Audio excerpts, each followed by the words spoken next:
भगवान भोलेनाथ को प्रिय सावन का महीना शुरू हो चुका है। इसके साथ ही कांवड़ यात्रा की भी शुरुआत हो गई है। 26 जुलाई 2022 को सावन शिवरात्रि के दिन कांवड़ यात्रा का समापन होगा। कांवड़ यात्रा के दौरान भोलेनाथ के भक्त पूरी श्रद्धा के साथ कांवड़ लेकर गंगाजल लेने हरिद्वार जाते हैं और वहां से जल लाकर महादेव का जलाभिषेक करते हैं। कांवड़ यात्रा करने वाले भक्तों को कांवड़िया कहा जाता है। धार्मिक मान्यता है कि सावन में कांवड़ यात्रा कर भगवान शिव का जलाभिषेक करने से भोलेनाथ प्रसन्न होते हैं। लेकिन कांवड़ यात्रा में भक्तों को कुछ नियमों का पालन करना अनिवार्य माना गया है। आइए जानते हैं कांवड़ यात्रा के नियम क्या हैं और इस दौरान किन बातों का पालन करना चाहिए। धार्मिक मान्यताओं के मुताबिक कांवड़ यात्रा एक पवित्र यात्रा है, इसलिए इस यात्रा में शुद्धता का विशेष ध्यान रखना चाहिए। बिना स्नान किए भक्तों को कांवड़ को हाथ नहीं लगाना चाहिए। कांवड़ यात्रा में लंबी दूरी तय करनी होती है। ऐसे में भक्तों को इस बात का जरूर ध्यान रखना चाहिए कि गंगा जल से भरे कांवड़ को जमीन पर नहीं रखा जाता।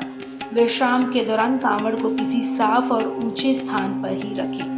कांवड़ यात्रा के दौरान भक्तों को किसी भी प्रकार की नशीली वस्तुओं का सेवन नहीं करना चाहिए। इसके साथ ही कांवड़ यात्रा के दौरान मांस, मदिरा और लहसुन, प्याज का सेवन नहीं करना होता है, क्योंकि ऐसा करने से कांवड़ यात्रा भंग हो सकती है। कांवड़ यात्रा के दौरान शुद्ध और सात्विक भोजन ही ग्रहण करें। ऐसा करने से कांवड़ यात्रा सफल मानी जाती है। कांवड़ यात्रा पूरी तरह से खुले पांव की जाती है। यात्रा पर जाते वक्त कांवड़िए बाइक, बस का इस्तेमाल कर सकते हैं, लेकिन लौटते वक्त गंगाजल से भरे कांवड़ को कंधों पर पैदल यात्रा करके ही लाना होता है।